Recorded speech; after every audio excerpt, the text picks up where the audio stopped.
voir les chiffres tout récents que j'ai eus sur le dernier festival ont encore baissé parce qu'on était à 840 à peu près sur le dernier festival qui s'est terminé hier. Bon, c'est vrai, ça s'explique un petit peu, mais bon, voilà.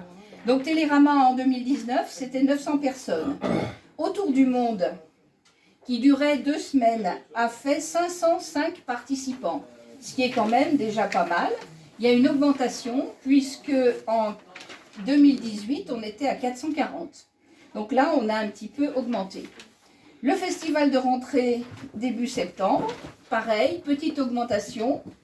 Il est de 272 en 2019 et il n'était que de 156 en 2018. Donc on a connu une petite augmentation. Alors, les séances spéciales. Donc dans les séances spéciales, on a une avant-première, nous les Coyotes, qui s'est déroulée en début d'année. Et nous les Coyotes étaient à cheval un peu sur des années, puisqu'on avait eu le Ciné Clapeyron qui avait été en fin d'année 2018, et puis la venue du réalisateur en 2019. Nous avons eu la présentation Le Vent de la Liberté. Vous voyez sur les fiches qu'on a fait quand même un bon score avec ce film-là. Ça a été présenté par Claire. Hein. Les adhérents qui nous ont rejoints ont fait des présentations qui ont été très très appréciées. Ensuite, Michel a présenté 2 films. 2 films qui étaient des films de la programmation hebdomadaire, dans laquelle on a dégagé, et ça c'est une nouveauté, puisqu'on a des adhérents qui peuvent faire des présentations et qui sont toujours volontaires pour commenter les films. On a pu débloquer une soirée d'une projection hebdomadaire pour faire une soirée animée avec quelqu'un qui présentait le film. Donc là, c'était Wildlife et Cybèle.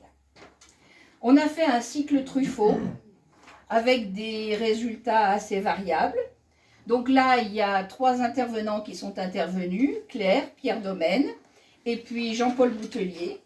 Chacun sont intervenus sur un film de Truffaut qui était qui étaient tous un peu différents. Et ça a été aussi également une opération qu'on a beaucoup appréciée. Enfin, dernière étape, Pierre Domaine nous a présenté un cycle James Gray. Pourquoi James Gray? Parce que d'abord, il a sorti à ce moment-là Ad Astra, que pour nous, c'était quand même un réalisateur qui était important, parce qu'il n'a pas fait énormément de films, mais il a fait une qualité de film qui était assez fantastique. Et on n'a pas pu avoir effectivement tous les James Gray. Hein. On n'a pas pu avoir les premiers qu'il avait fait, notamment Little Odessa, qui est un petit peu dommage. Donc on a pris simplement L'Immigrant, La nuit nous appartient et Two Lovers.